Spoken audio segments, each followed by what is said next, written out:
démocratie li koy suuxat mooy waxtaan bu dëggu diggante ñi séq langue politique. bukki boobu màttoon Khalifa Sall ci emprunt obligataire mais moo màtt Aïda Mbodj. Jotaay politique, le must de la politique sur la RMD. man maay président groupe libéral te sénégalais yi ñoo ma tànn. question orale yi ngay dégg amul benn njariñ ndax amul benn efficacité. moo tax rajo municipal de Dakar di taataan seen xalaat ak mébét jëm ci njariñu askan. ndax la naqadi nit ñi bañ di ko posé su ministre bi ñëwee day wut nu mu ko laajee. ñun nag dañoo yeewu ni ko boo dawal ndax ñun yeewu nañu. Jotaay politique, c'est tous les vendredis de 16h à 17h sur la RMD avec Iba Khar Mbodj. jotaayu politique ajjuma bu ne ñeenti waxtu ba jàpp juróom ak Iba Khar Mbodj ci rajo municipal de Dakar.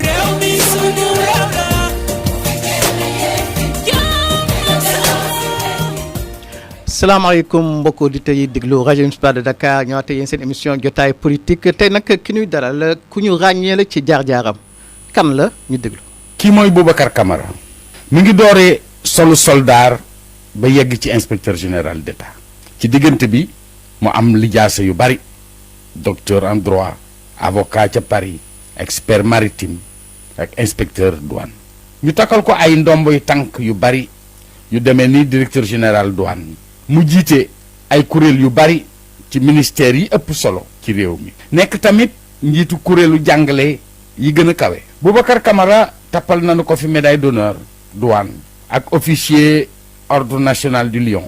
ku ko xam nag xam ni ku farlu la ci liggéey xarañ te jub loxoom jógul ci askan wi ak jàppale ndaw yi bi mu gëstoo ni réew mi di doxee mu fas yéene gën a dugal loxoom ci lu koy tabaxaat delloo njukkal li ko askan wi baaxee moo tax mu fa baatu jéngu def ko bàkkam kon nag jël baatu jéngo def ko bàkkam Boubacar Camara nga dal jàmm ci rajo municipal de Dakar. jërëjëf Serigne Mbodj ñu ngi lay gërëm di la sant ci invitation. ñu tàmbali waxtaan wi ci wàllu yoon ndaxte présentateur bi wax na ko sax ma màcc na ci wàllu yoon nekk nga avocat bu ñu ràññee ci Paris nekk nga itam docteur en droit bu nee wàllu yoon nag wax coow li nga xam ne amoon na démb wàllu parrainage ndaxte coow amoon na ci ndax dañu dindiwaat li nga xam mooy loi portant parrainage wala déet waaye yow da nga jàpp ne parrainage musiba la catastrophe la ci wàllu yoon. waaw pour dellu si ci waxu parrainage bi pour mu gën a leer dañu ne balaa nit di bokk ci élection yi da ngay wër réew mi am ab lim bu ñu lay sas ci ay nit yoo xam ne ànd nañu ci nga bokk ci élection yi bu ñu demee ba nga am lim boobu ñu doog a dëggal ne war ngaa bokk ci joŋante bi loolu dañ koy faral di def ci yenn réew yi pour bañ nit ñi di bokk ci élection rek mu yomb mu bare ay candidats yoo xam ne état bi moo leen di jël en charge te du ñu tekki en général dara loolu bu ñu ko daan def dañ daan jël ay élus ñoo xam ne dañ leen fal ba pare wala ñu jël ñoo xam ne ñii citoyen lañu waaye citoyen buy parrainer bu la neexee mun nga parrainer ñu bare mais système bii ñu taxawal dañu ne nit ku ne kenn nga war a parrainer kooku dafay imposer de fait système partisan unique nit ki mun nga d'accord ne sa réew bu ñuy tabb président war nga mun a am ñeent wala juróomi nit yoo xam ne yi mun nga leen parrainer doo ba pare ñoom ñu dem jongante ji parce que ci jongante bi la nekk loolu moo nekk première ndëgg sërëx boo xam ne bii dañ ko def ci wàllu parrainage ñaareel bi mu nekk loo xam ne lii kenn waxtaanee wu ko ni ñu ko war a waxtaanee ba pare tërale ko noo xam ne lii ni ñu ko voté sans débat et tout soo ko xoolee daal problème mu parrainage bi dafa poser problème mu stabilité même dëkk bi parce que loolu képp kuy jongante doo nangu ku bokk ci jongante bi comme yow bëgg a fixer ay règles bëgg a changer nu ñu koy doxalee. mais dafa mel ne considéré ne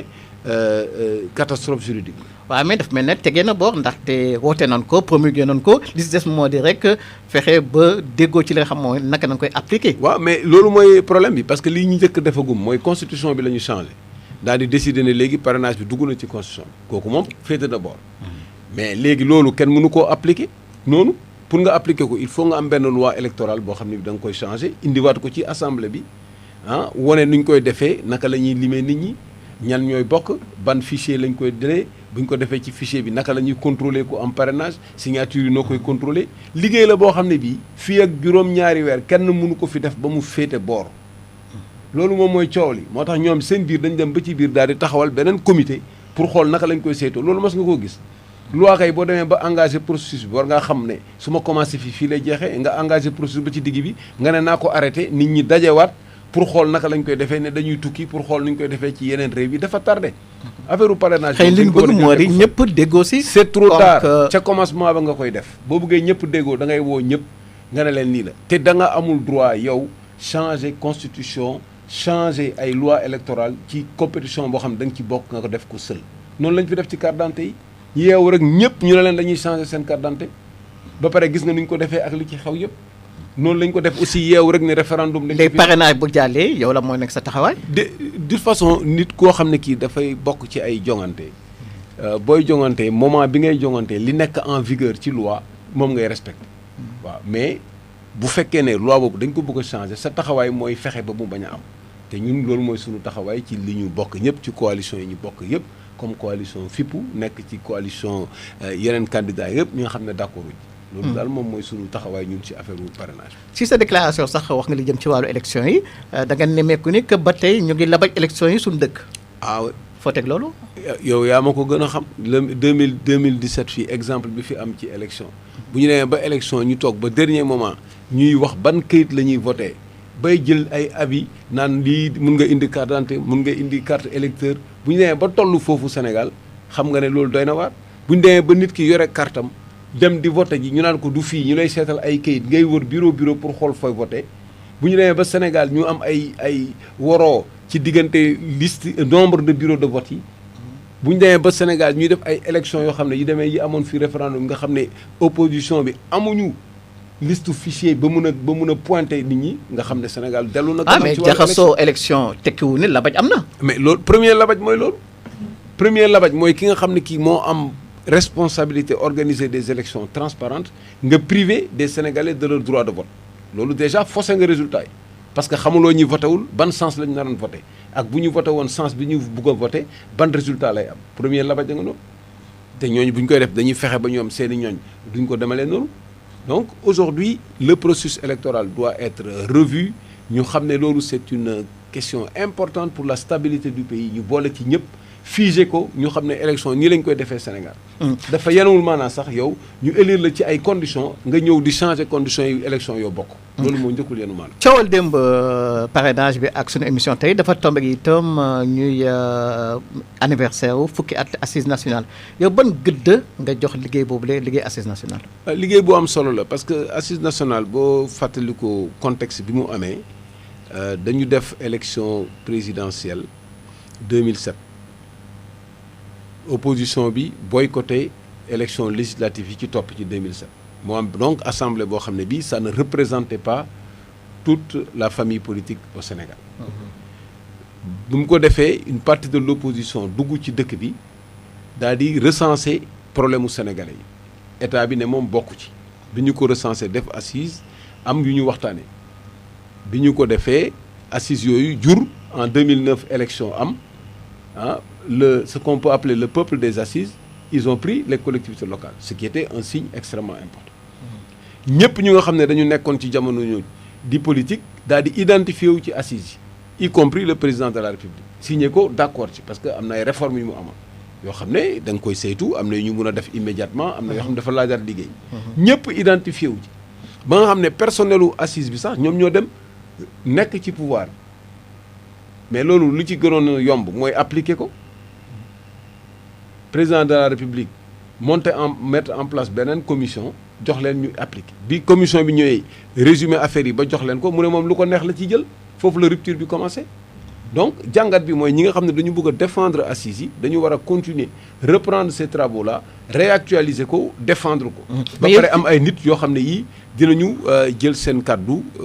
respecter ko pour défendre assises yi. parce que ci sa projet de société est-ce que am na loo jël ci wàllu réforme institutionnelle bien entendu est-ce que am na loo jël ci assises yi. voilà donc suma projet man li ma xalaat ak ñi may liggéeyandool suñu projet de société mooy fexe ba ci wàllu réforme institutionnelle ñu fexe ni ñuy falee député yi déjà mu nekk fal boo xam ne bii député yi dañuy représenter seen localité ñun dañuy bëgg a supprimer la liste nationale parce que liste nationale mooy nga ñëw rek fekk nit bu nekk fële nga jël ko rek ne ko da ngay nekk député suffrage bi yóbbaale ko mu dem nekk député te du représenter localité. kon député yi dañuy représenter gox. waaw du dëgg tu parles ku journaliste. non mënul am régionalisme dañu naan boo dëkkee Grand Yoff mais looy bokk ci nekk député Grand Yoff Assemblée nationale soo d'accordul yow ne yow da ngay investir pour sa localité bokkoo ci liste mënoo ci bokk donc képp ku bokkul ci liste locale doo mun a bokk ci liste boo xam ne bi dañ lay élire pour nga bokk député Assemblée nationale kooku loolu la donc scrutin proportionnel intégral boo xam ne day permettre mu représenter l'ensemble des forces politiques en présence après il y aura des alliances deuxième bi mooy que le président de la République du nekk président de parti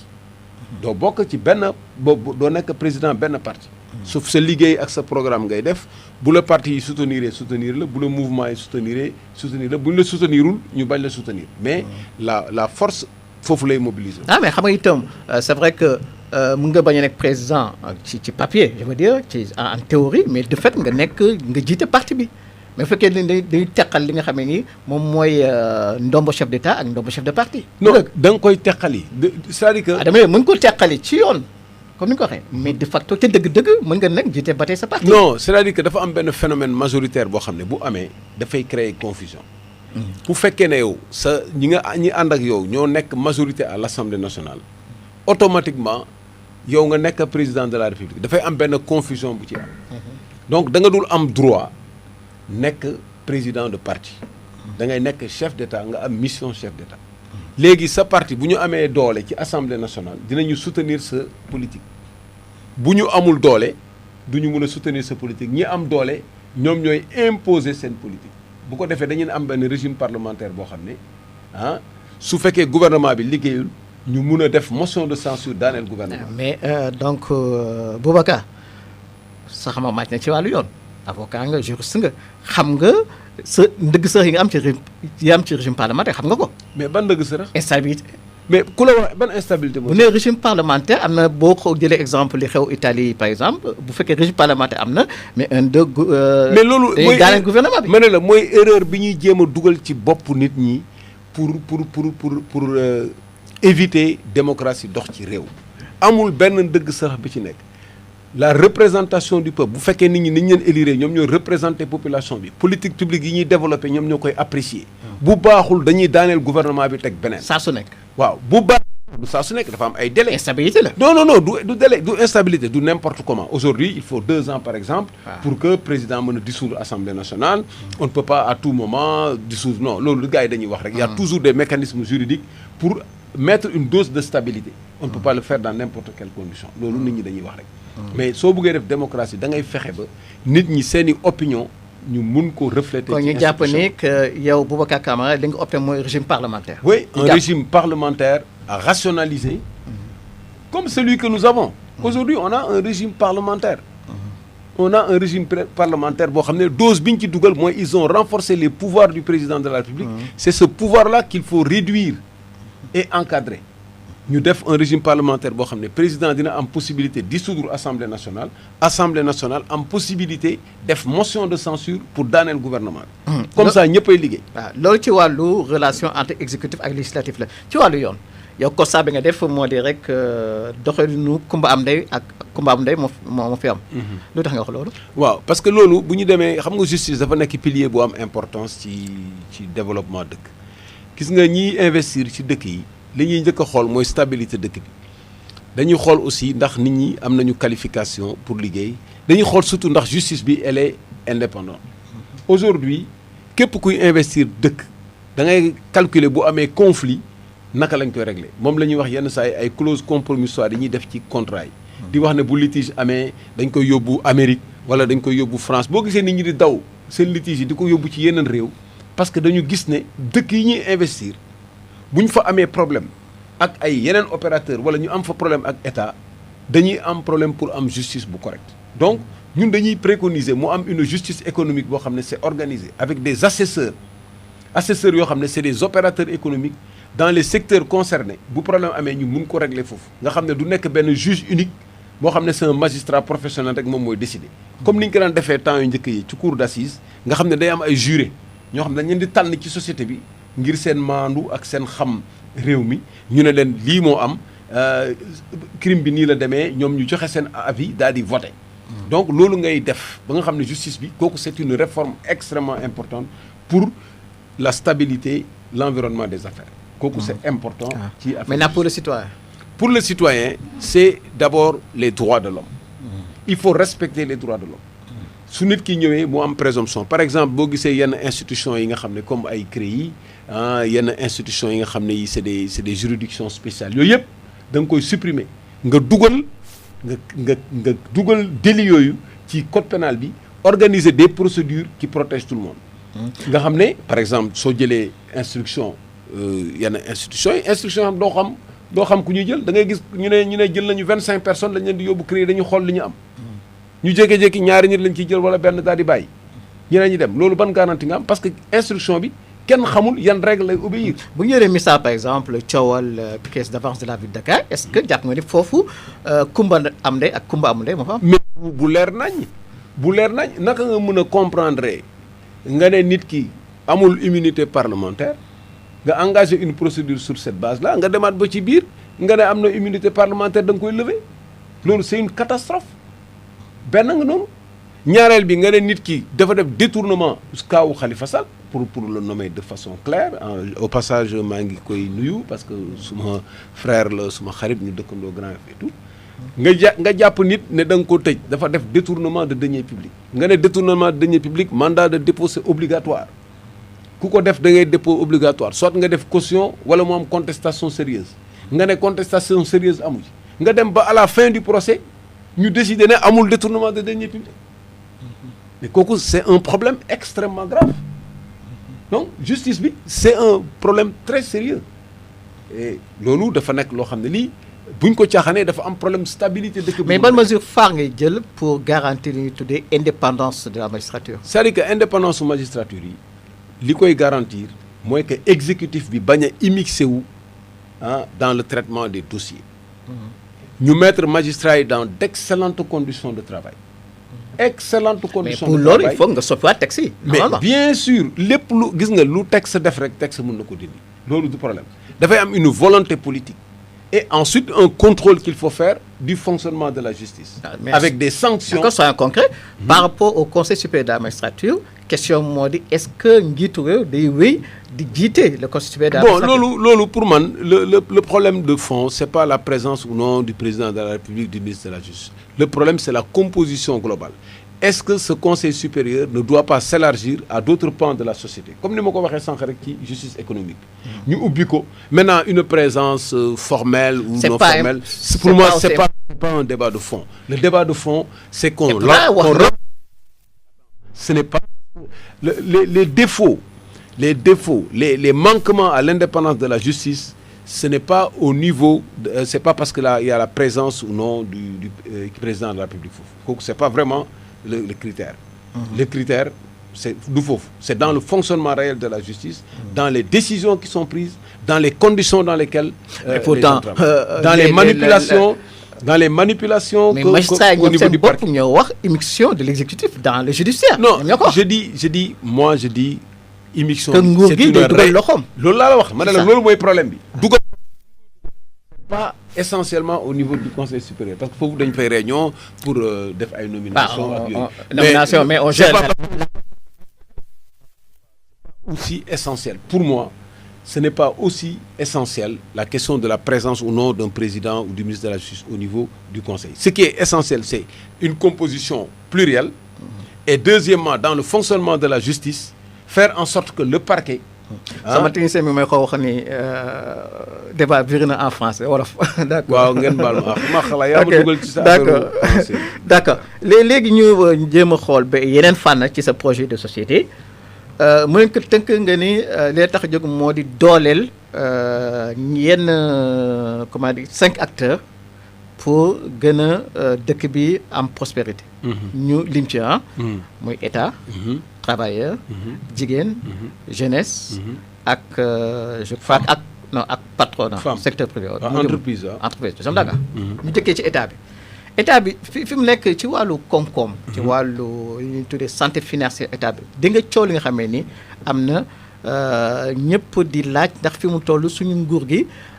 ci wàllu xaalis fi mu toll nekk na bu baax a baax est-ce que nguur gi am na xaalis am nañu jàpp ni que fi mu toll daal vraiment li xew dalul xel. waaw li xew moom dalul xel ci affaire état ndax lépp loo xam ne lii dafay renforcer sa doole pour nga mën a ut xaalis ci wàllu juuti ci wàllu façon ngi impôt yëpp dafa am solo ci état. moo tax nga taxaw mais boo demee ba dëkk ci leb fu ne nga leb fa di leb bay leb ay façon ngi xaalis yoo xam ne ñi koy leble dañ ci teg condition yu diis. yoo xam ne eurobond yi nga xam ne day gàtt diir bi nga war a fay dafay gàtt benn ñaareel bi taux d'intérêt yi ngay fay maanaam li nga ciy teg bi ngay fay bor bi dafay bare ba pare bu amee problème da ngay sonn xaalis boobu boo demee ba koy wuti ça veut dire que yow amuloo xaalis amuloo position bu doy te plus ngay leb plus nga war a am croissance bu lay permettre nga régler service de la dette maanaam bu ñu la lebalee xaalis principal bi duñ la ko fayeeku chaque weer da ngay fay li nga xam ne moom la bor bi jur. loolu day nekk ba atteindre ay niveau yoo xam ne c'est élevé boo waxee ñu naan la atteindre guñu deewaguñu doo xaar ba nga dee.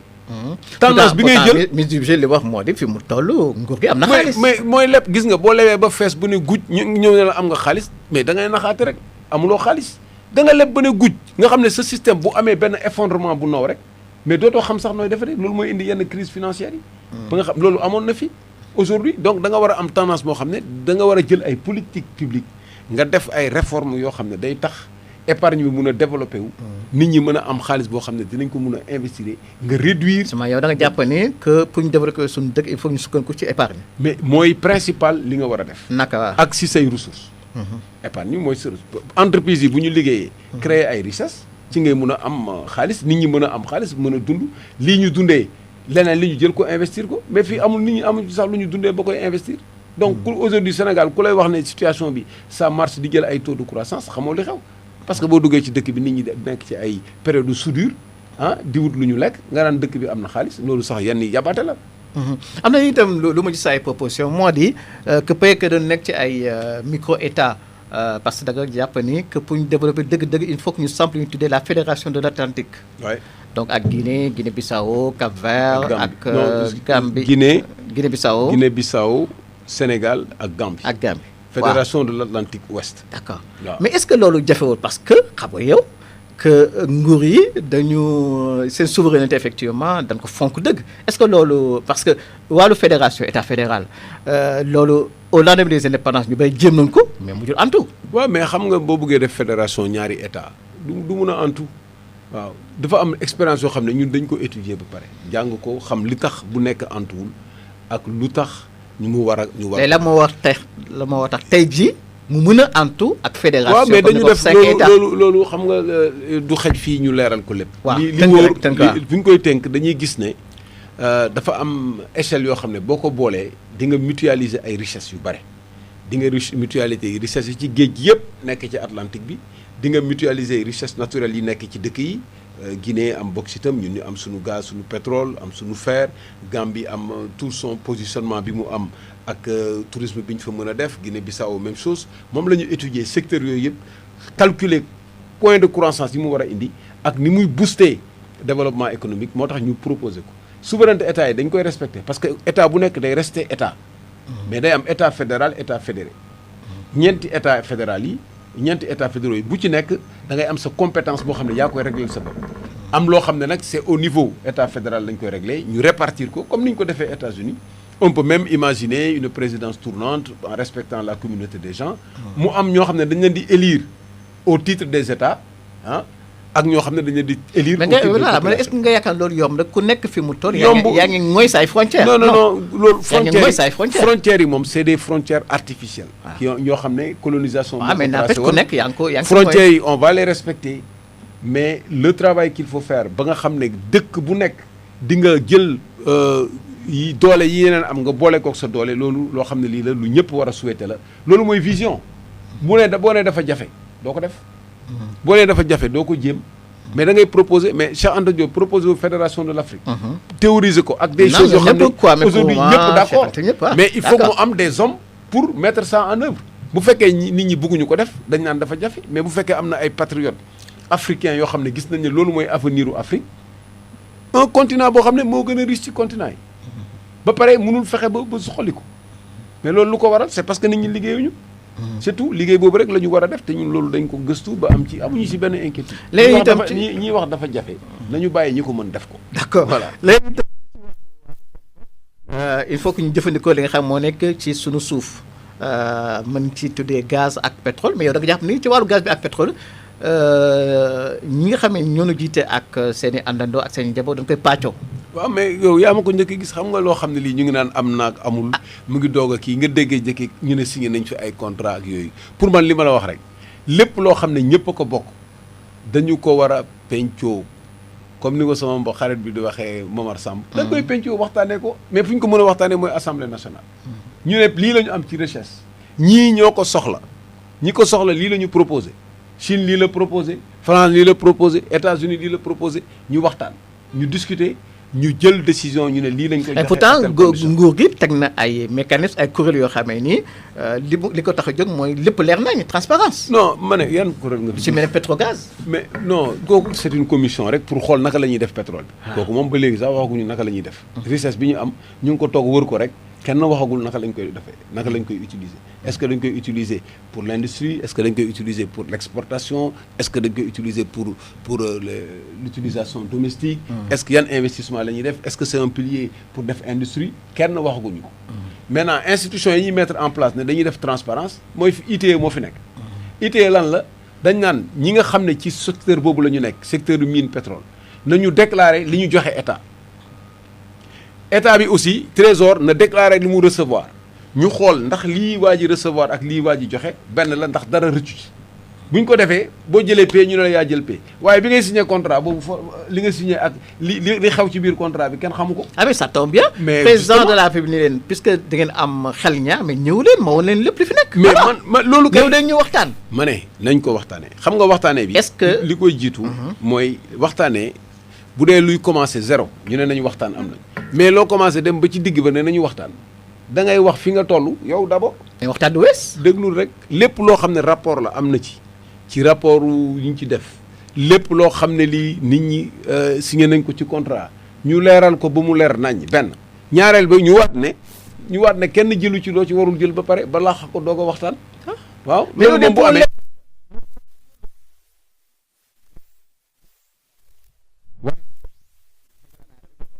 woote na waxtaan. ñu koy waxtaanee conditions yi mooy mu publier yëpp ñëpp gis ko ñëpp xam li xew ñu wax ne ñoom it jëluñu ci dara que contrat yëpp leer na kenn lekku ci 1 franc. loolu ngeen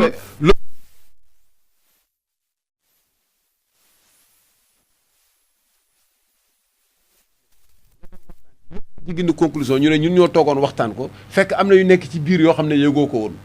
bu boobaa nag dootoo mënoo dellu ginnaaw. mais xam nga booba yow am nga expérience am nga expertise boo xamee ni kenn du la nax du dëgg. waaw expertise am nga ko. waaw kon nag. bañ ñu nax ma nga di waxaale bagage bi fekk genn wàllu bagage bi làq na ko ba pare nga waxtaan ba pare mënu la gàddul sa saak dem boo gàddoo bàyyi nga fa genn wàllu bagage bi nañu génne lépp ba pare te richesse boobu li mu mën a indil Sénégal moom laa la bëgg wax loolu moo ëpp solo mën na tax ñu am autonomie ci wàllu énergie boo xam ne bii lépp dinañ ko mun a développer moom mooy nekk pilier wu industrialisation benn kooku c'est extrêmement important dina tax aussi ñu mën a am loo xam ne génération future yi dina am lu ñu leen fàggul ba nga xam ne kenn dootul jaaxle Sénégal parce que da ngay bekk dëkk boo xam ne bii am na richesse boo xam ne boo nee sax ba am 55 ans ba 65 ans benn genre minimum vieillesse sax mun nañ la ko prévoiral mais fii boo liggéeyee ba retraité ci ngay gën a sonn mais bu fekkee ne richesse yi jël nañ ko exploité ko ni ñu ko war a exploité mën nga am minimum vieillesse boo xam ne à partir de ta retraite ba yàlla dina jël dafa am looy feeku loo xam ne lii kenn du dee xiif ci Sénégal loolu dafa nekk. te mën a jóge ci pétrole beeg gaz ci pétrole ci sa richesse yëpp du pétrole beeg gaz bi yëpp. richesse halieutique yeeg mooy yi ñuy napp ak contrat de pêche yeeg gaz beeg mine pétrole yëpp mën na fa jëlee ba nga xam ne nit ñi daf leen di amal njëriñ waaye loo xam ne day amal njëriñ ñi ñëw di ko exploité ak ñi nga xam ne ñoom ñoo nekk nguur gi à un moment donné loolu moom mooy problème mu ressources yi donc problème mu ressources yi c' est un vrai sujet boo xam ne bii dañ ko war a teg ci table mu leer te du loo xam ne dañ koy caaxaane nga war a dem wuy ji. déet loolu laa la expliqué wuy yi kenn bañul wuy ji mais wuy ji conditions yi la donc problème pétrole bi dafa poser problème de stabilité parce que richesse yi ñëpp bokk dafa am problème mu stabilité maanaam tey ak dal bi réew mi war a am il faut mu leeral ko problème mu élection processus électoral dafa poser problème de stabilité parce que boo ko laalee di nga indi problème boo xam ne mun na indi coow ci stabilité problème mu justice dafa poser problème mu stabilité parce que boo ko defee kumba am ndey ak kumba amul ndey te ñun suñu réew yi li ñu gën a soxla moom mooy stabilité te stabilité bi ñi responsable yi ñiy yàq stabilité mooy ñi nga xam ne dañuy yore ci nguur gi ba pare di ko foye wala ñu bëgg ko def seen mbiru bopp. léegi ñu ñëw ci wàllu jeunesse bi c' est vrai que nga wax ay mesures yoo xam ne peut être que jeune bu ko dégg xelam dana dal mais est ce que mooy faisabilité bi da nga ni jeune bu nekk dana mën a am un stage universel gratuit. yu dëgg. waaw yokk si un premier emploi garanti. absolument xam nga moom laay wax toujours nit ñi boo yëkkatee dara xam nga booy dugg ci wàllu politique dafa am ñetti gëstu yoo war a def. gëstu bu njëkk bi mooy lu tax nit ñi di wax ba pare seen wax di waroog seen jëf bu ñu demee ba yore nguur gi li ko benn da ngay ñëw di wax loo xamul wala nga wax loo narul pour ñu wateel la rek nga wax ba jot si wala nga ñëw ñu jox la nguur nga boole ci lu ci bokkul ah maanaam ñu jox la nguur ne la sàmmal alal réew mi nga jël ko di ko rawale wala nga boole ci ku ci bokkul ñu élire la nga ñëw indi sa njaboot wala nga indi ay nit ñu ñëw aakimoo ko loolu mooy indi tële mais loolu da nga koy gëstu ba pare. ku ñu wax ni Boubacar Camara day wax loo xam ne naru ko pourquoi pas. parce que candidat loolu Camara wala Modou Samba wala Modou non. nguur ñëpp a koy bokk. équipe lay nekk. kii yàlla di wax ne moom mooy jiite kooku amul importance na fekk équipe bi am projet de société. dama lay leeralal benn bi mooy gëstu bi nga war a def ba pare balaa ngaa teg sa tànk ci politique. ñaareel bi balaa ngaa teg sa tànk politique da nga war a am projet boo xam ne bi moo tane moo gën li nga fi fekk nga ne lii moo ko gën ba pare lii may def mooy gën a sax kooku boo ko deful da ngay am problème ñetteel bi nga am capacité seete ñi gën a xarañ ci Sénégal nga fexe ba ñu jël poste yi gën a xarañ pour mën a def liggéey bi donc ñett yooyu boo ko deful boo duggee ci politique quelle que soit condition yi ñu la élire da ngay tële et loolu moom mooy dal dirigeant yi xam na ni ci dëkk yëpp wàllu chômage bi maa ngi ñëw jafe-jafe dëgg la maa ngi ñëw ci jeunes yi jafe-jafe dëgg la mais yow nga ni non bu ma ñëwee effectivement un premier emploi garanti mais je te dis c'est d'une facilité dafa yomb boo xam ne alal bi boo ko jëlee nga ne lii moom mooy alalu Sénégal nga ne naa ci garantir formation xale yi déjà nga am vision bu baax ci éducation yi xale bi nga ne kii dafa war a dugg école des fa ba am fukki at ak juróom-benn mais yow fii Sénégal am na 500 000 gosses yoo xam ne yi ci enseignement élémentaire duñ ci dugg loolu pour régler ko il faut 42 milliards régler wuñ ko xale yi la petite enfance ñi am ñetti at ba juróomi at pour ñu intégrer ci système éducatif bi il faut 102 milliards loolu régler wuñ ko ba pare ñu dem signer ay accord ne dañuy def enseignement universel primaire enseignement universel secondaire formation professionnelle même chose problème incohérence yooyu dafa lié au fait que li ñuy def c'est-à-dire que réew da nga koy xam da ngay xam naka la ñuy defaree réew naka la ñuy tabaxee réew nga xool nga jàng réew yi ni ñu ko tabaxee ñu jógee ci dara am na réew yoo xam ne ay guerre la ñu jógee xoolal Rwanda guerre boo xam ne dara desatu foon aujourd'hui exemple la ñu boo xamul nu ñuy tabaxee réew quel que soit sa pexe doo dem donc jeunes yi pour jox leen stage universel gratuit kooku c'est stage universel obligatoire kooku c'est un jeu d'enfant pour mu def stage nga encadré nga wax un jeu d'enfant c'est un jeu d'enfant dafa yomb ba pare premier emploi garanti nga mettre leen dans un environnement boo xam ne pendant 6 mois dinañ dugg dans un environnement professionnel bu ñu fay dem dañuy am cahier de charge yu leer ñu xam ne ñuy jàngi ñu alterner formation professionnelle bi ak formation théorique bi da ngay gis xale bu jàng ba ne ar fii du mun def dara maîtrise sa nga am ko réformer mais c'est une réforme du système éducatif aujourd'hui boo xoolee histoire langue nationale yi ci système éducatif bi nu ñu leen jëlee teg leen de côté xale bi bu demee ba 6e ba terminal war na mun a jàng au moins 2 langues nationales mokkal ko war na mun a jàng anglais ci matière scientifique yëpp nga jàngee anglais de la 6e à la terminale nga jàngee ci matière scientifique yëpp maths physique sciences naturelles tout géologie yëpp nga jàng ko en anglais ba pare yeneen matière géopolitique yu mel ni arabe ak français nga jànge ci yeneen matières yi ay géographie ay yooyu ay nu mu tudd géopolitique ay relations internationales diplomatie donc c'est une réforme qu'il faut faire. nga jàpp ni itam que ndaw ñi Sénégal xamuñu seen cosaan xamuñu seen aada. mais justement seen chaar ak seen histoire dañ leen ko war a jàngal xamuñu kenn xamuñu mag ñi xamuñu réew mi xamuñu dara parce que jàngaluñu leen ko non seulement jàngaluñu leen ko dañ leen ko nëbb loolu moom mooy système bi donc boo changé wul système bi tu ne peux pas avoir un résultat bu baax résultat bi boo ko amul doo mun a am produit boo xam ne moom mooy defar le type de sénégalais qu'il faut pour développer le Sénégal avec les richesses qu'il y a ah c'est ce type de Sénégal là fi mu toll nguur gi mi ngi def ay jéego ci wàllu jéego ñëpp a ngi def jéego xam nga jéego baax na mais jéego dans quelle direction jéego ban côté nga jëm bu dee da nga jéego dem fële ci àll ba te jéego ci wàllu emploi des jeunes ma ne ban jéego ci àll ba yow lan moom mooy lëkkaloo bi am diggante ma ne gis nga nit ñi ak entreprise yi pour wutal leen liggéey ma ne yow fii nga gis nga xale yi fii gis nga xale yi ni ñuy chômer yow gis nga xale yi ban kër nga gis te amul chômeur xale yi ku ci gën a am diplôme yaay gën a am problème mais ku balaa nga wax liggéey nga wax emploi nga wax stage xale yi amuñu stage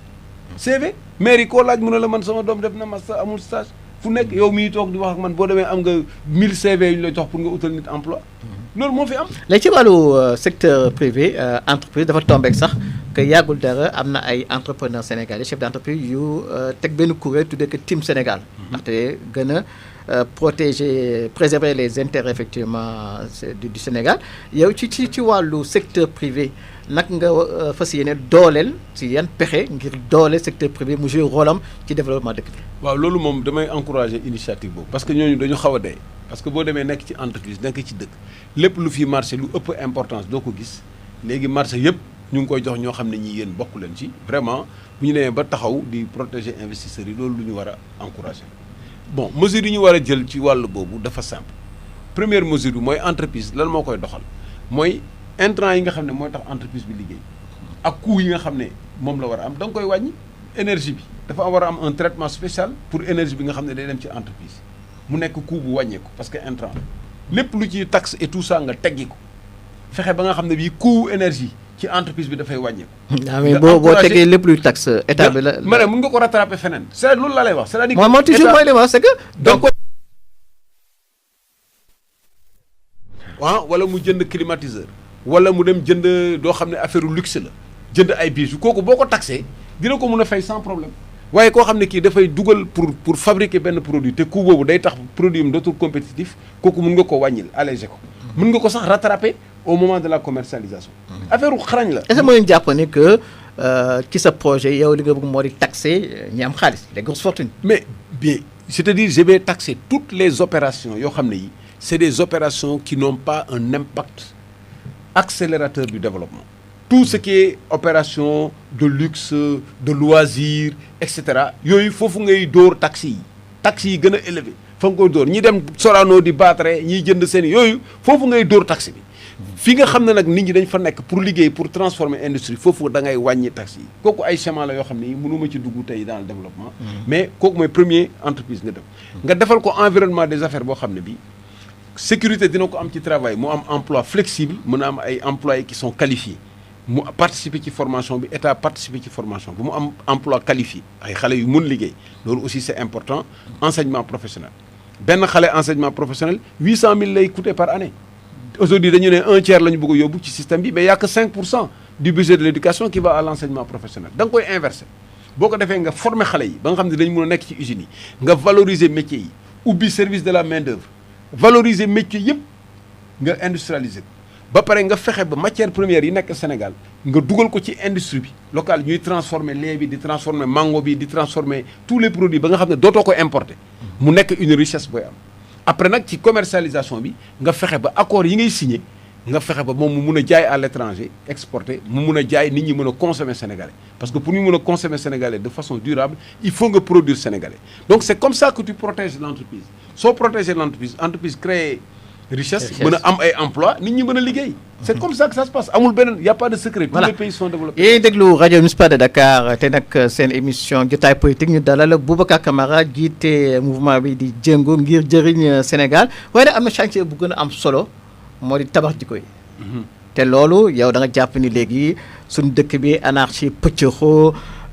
comment dirais-je xayadi. Ouais. loolu yëpp nga kii mais naka ngay def ba restaurer autorité état bi. waaw xam nga loolu sénégalais yi en général politique du ñu wax sénégalais yi yenn affaires yi pour neexal leen rek pour ñu woteel leen dañuy leen di wax lu leen neex sénégalais yi lu ci bare ñoom ñoo ko yàqal seen bopp boo gisee yenn comportement yi ñuy am ci tali bi yenn comportement yi ñuy am ci kër yi dafa nekk comportement boo ko changé wul doo développer sa réew. noo koy changé. discipline non c'est par l'éducation c'est par l'éducation qu'il faut le faire et c'est par la sanction et par l'exemplarité yow mi nga xam ne yaa jiite da nga war a joxe exemple bu ñëpp joxe exemple ci seen comportement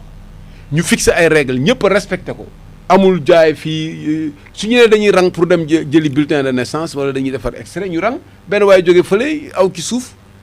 ñu defar ko affaire am mu dem yoonam. mais kooku donc yow li nga éducation sanction répression éducation sanction exemplarité. ba pare nga won ñi nga xam ñi jiite. waaw ñu gis ñi jiite ñu gis ñëpp ñu xam ko loolu boo ko deful dara du sotti ñu am hygiène propreté doxal sécurité ci tali yi yëpp ñu éduquer nit ñi won leen importance bi mu am. ba ñëpp def ko xam daañu am occasion ñëwaat ci sa projet de so ñu ñëw ci sa mouvement bi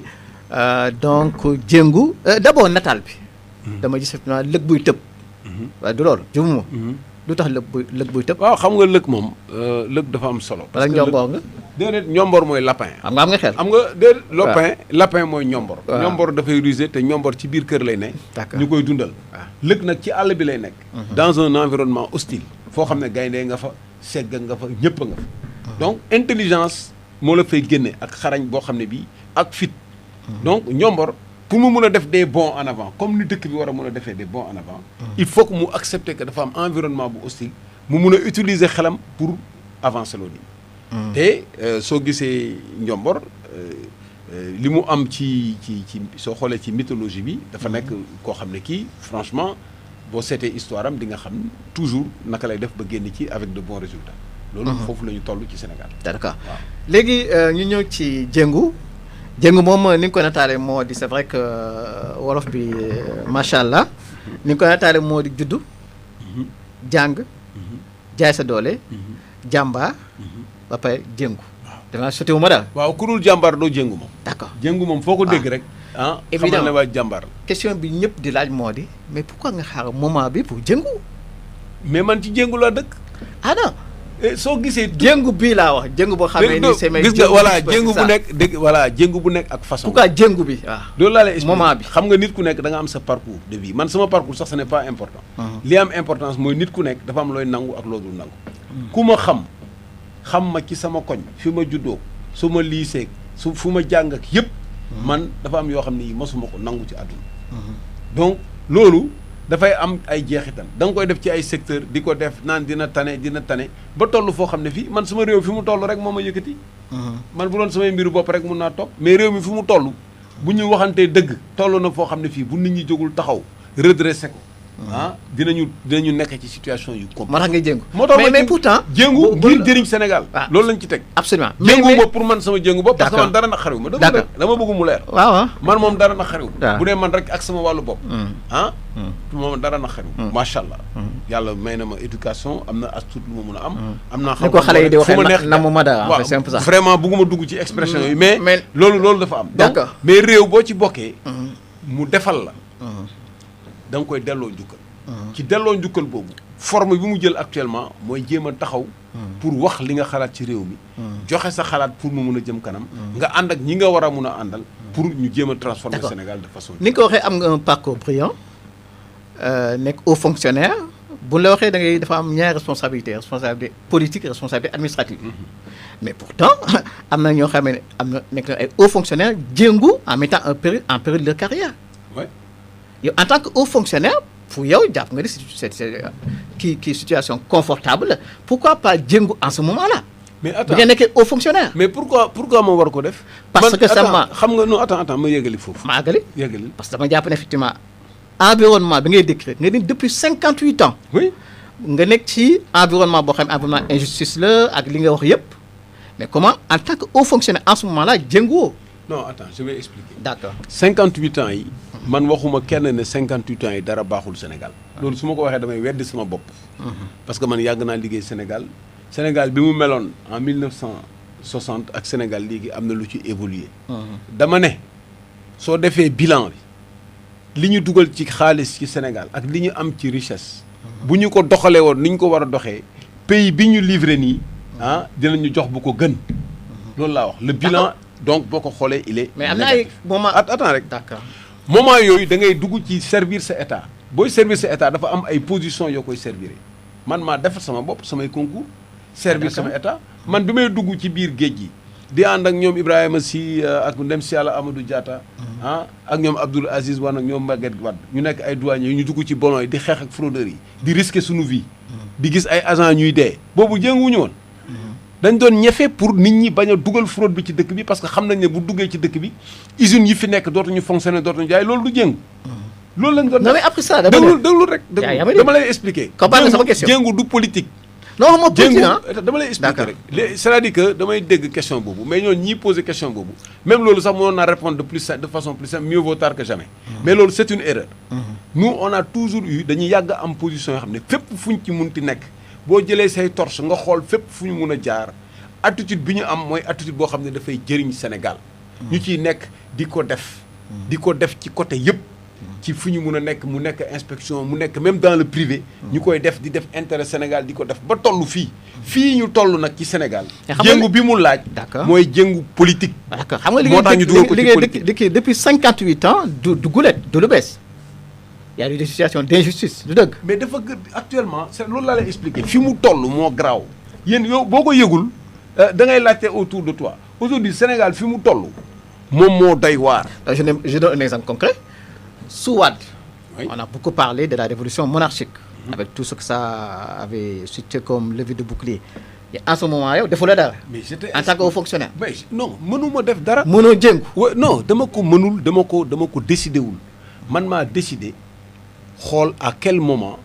lay def suma action bu nekk lu ma mun def su ma nekkee administration bu ma neexee man maay décider génn xam nga man génn naa fi dama nekk fi droit 2004 ma jël sama décision génn dem jàngiwaat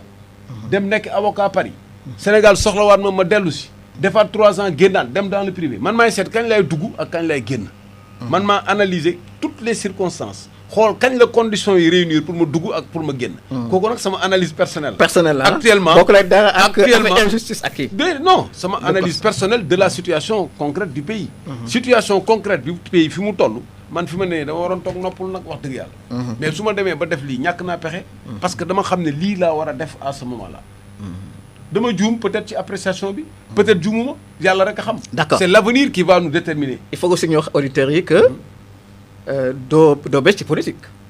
waaw dëgg à 18 ans yaa ngi doon militer waaw RND def naa RND dans les partis de gauche wallaay dama def RND d'accord 79 ma dem si parti de gauche yi ndeysaan maa ngi ciy c'était le premier jéngu maa ngi ci non c'est moo nga tuddee loolu wala man dama yàgg jéngu man moom li ma yaree daal man vertu yi ma yaree moom loolu moom yàlla daf ma ci defal sutura te maa ngi koy sant ci parti de gauche yi liggéey nañ ci ak suñuy xarit am na ci koo xam dafa wàññeeku fan yi muy Assane Samb vraiment ñu ngi koy jaal mbokkam yëpp vraiment mu nekkoon koo xam ne ku xarañ la ci wàll bi ak ñoom Birane Gaye nga xam ne aussi dafa gaañu ñu liggéey su ak ñu bare ci wàllu politique bi liggéey ko parce que valeur yooyu la ñu gëm ñun servir notre communauté lu tax continuer parce que souvent bu ne Boubacar Camara ñu bay dañ fàttali que mos na def politique waaw parce que non li ma def politique nag boobu xale la te boobu aussi médias yi demeewul woon nii y avait pas cette médiatisation et puis il y a une partie de cette politique yoo xam ne c'était pas à visage découvert c'est normal mais li nga war a comprendre bu ñu nee Boubacar Camara rek ñetti yëf nga war a comprendre mooy koo xam ne dafay jéem a jëriñ communauté ñaareel bi dafay fexe résister ba nga xam ne kenn du ko këf ñetteel bi mooy koo xam ne dafay delloo njukkal mooy rembourser ligne boobu nag moom moo nekk ci sama carrière yëpp dafa am nag ay formes yu muy jël voilà moo tax ñu ni ça voilà non c'est tout le sens de la question forme bi nga jël léegi moo di engagement politique exactement évidemment la question est pourquoi en ce moment comment tu vas le faire d'accord ñaanal leen ñu rek d'accord léegi ci wàllu stratégie nga am ñoo fekk ñoo waxtaanal dëgg ak sa déjà li nga sosoon moo di génération Y ngay non léegi jóge naa fa mais jóge naa fa est-ce que loolu ça règle le problème est-ce que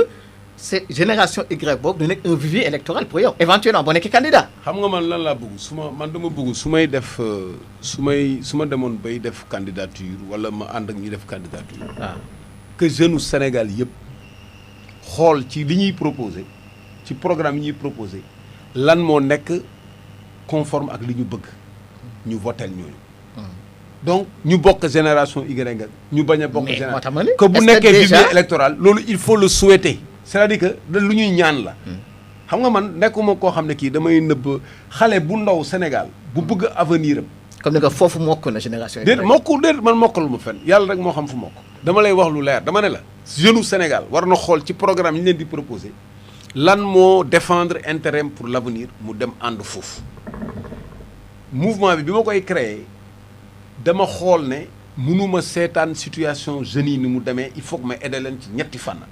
aider leen ci ñu prendre conscience ci importance su réussite parce que xale yu bari dañ ñëw di ma seet si ne ma grand yow suñu exemple nga def nga lii qu'est-ce que tu vas faire ñu ngi toog dégguñu la et cetera ma dem jël ci li ma mën ak li ma am ma baaxee leen ut ay mag ñu mel ni man ñu def plateforme ak xale yi di waxtaan ak ñoom ba ñu am seen livre blanc sur les préoccupations de la jeunesse avec 45 recommandations loolu féete boor ñetteel bi ñu fexe ba lii réew mi li état war a régler ci préoccupation jeunesse yi ñu régler ko yee nañ leen ci li ñu mën ba fu mu mun a yem ñu génn bàyyi leen ak seen mouvement ñu continue c'est une organisation apolitique comme yeneen organisation yéen génération Y rek ngeen gis man li ma def ci ay kuréel yoo xam ne liggéey naa fa man li ma liggéey ci wàllu orphelin yi li ma liggéey ci mouvement de mooy bi ñu gën a ràññee waaw moom la ñu gën a ràññee parce que médiatisation bi moo tax man mii ma wax yow président ASC la li ma liggéey ci wàllu entrepreneuriat pour femme kenn xamul lu mu toll fu nekk rek li ma for a liggéey man liggéey naa ko fa su paree rek ma pare mission bu pare mission bu bees bi nag ngeen ñuy ñaanal mission bu bees bi mooy mission politique parce que foofu la réew mi toll léegi moment ba tey xam naa daan wax non je ne suis pas omnibulé moment bi nga waxee sa dugg ci politique ay weer a si des ñu nekk ci élection présidentielle yi est-ce que mën nañu jot ni kat que puisque moment bii la que en fait sa mbébét mooy nekk candidat à la présidentielle. voilà xam nga moom laay wax toujours nit ñi xam nga man dugguma ci politique pour benn élection wala ñaari élection moment bi waaw dama ne la c'est un engagement irréversible déglu rek dama lay expliquer dafa am un moment dafa am un engagement irréversible boo xam ne yemul ci ay présidentielle nekkul problème mu candidature c'est juste un engagement qu'il faut faire moo xam nga damaa lay wax ni ce parcours c'est brillant vraiment sa xel laaw la cet mais le moment choisi n'est pas fortuit fortuit waaw mënul fortuit d'accord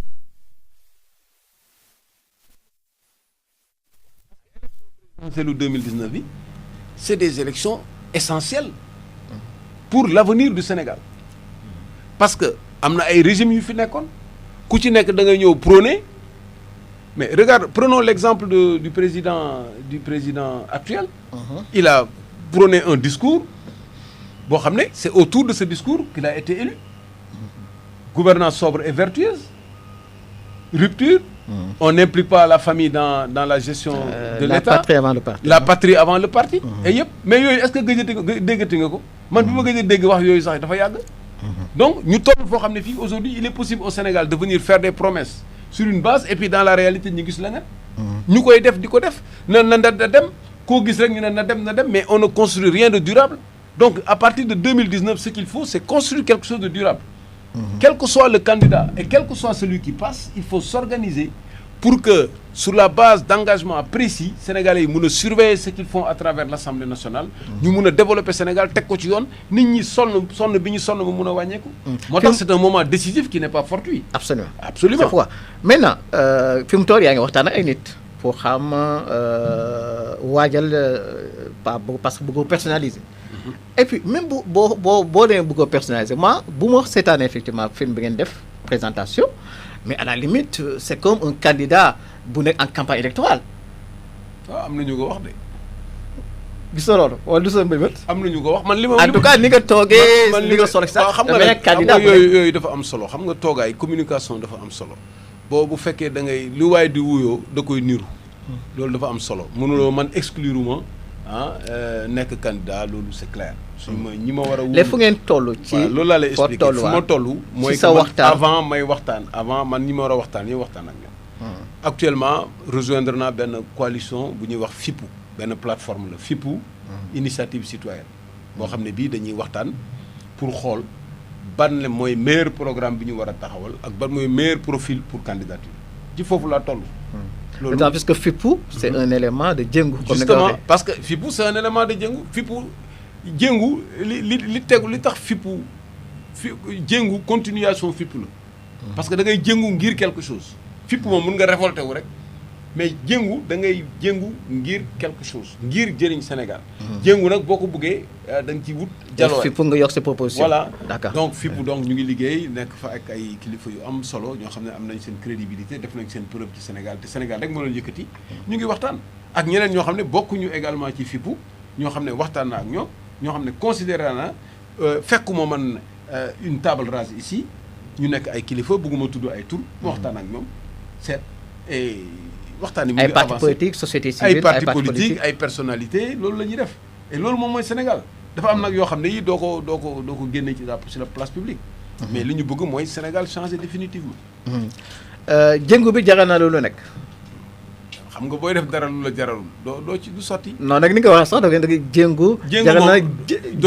doo ci jéng ak jaat doo ci bañ ba si jaat. wallaay mais su la sa réew jaralul jaat bee boo nga dem toogi sa réew bu la mais soldats yi dem di xeex yi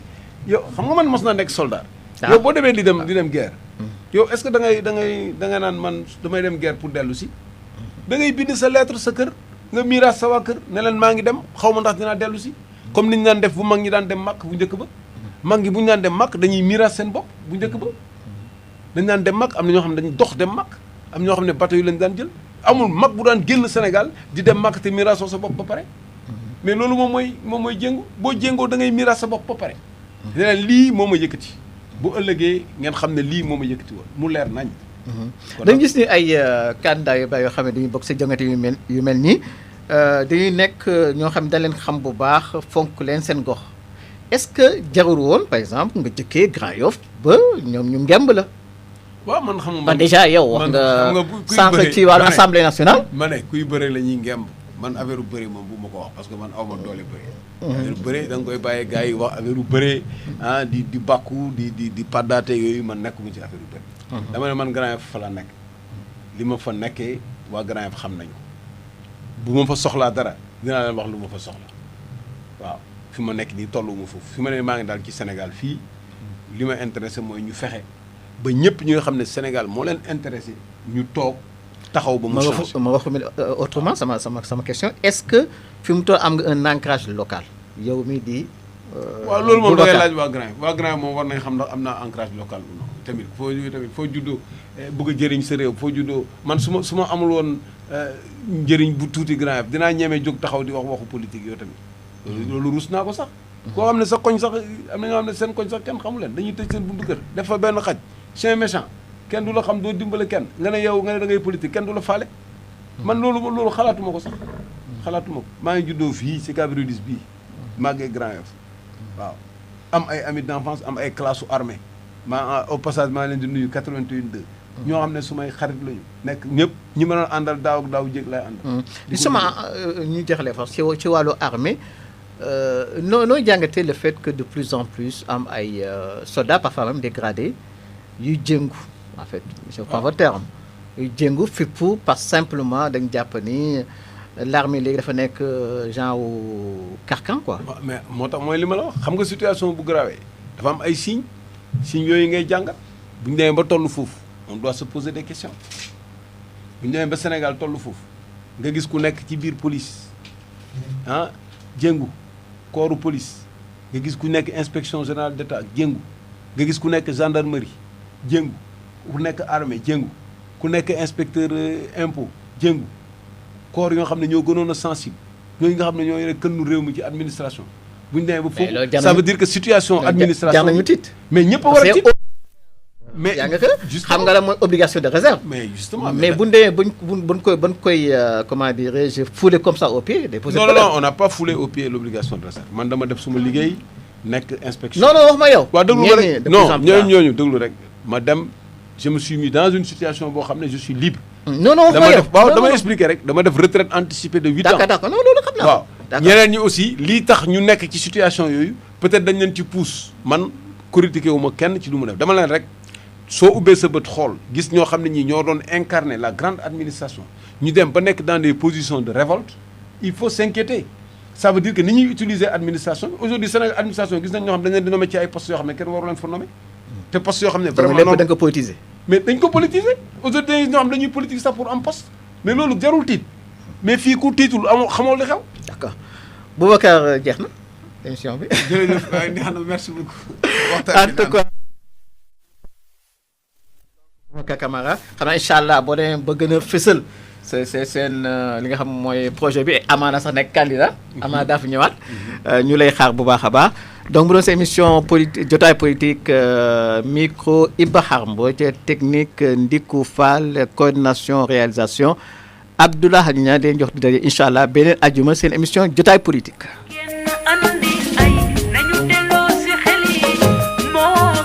léegi li ma fi gis amu fi woon ku nekk a ngi jéem a tëral sa yoon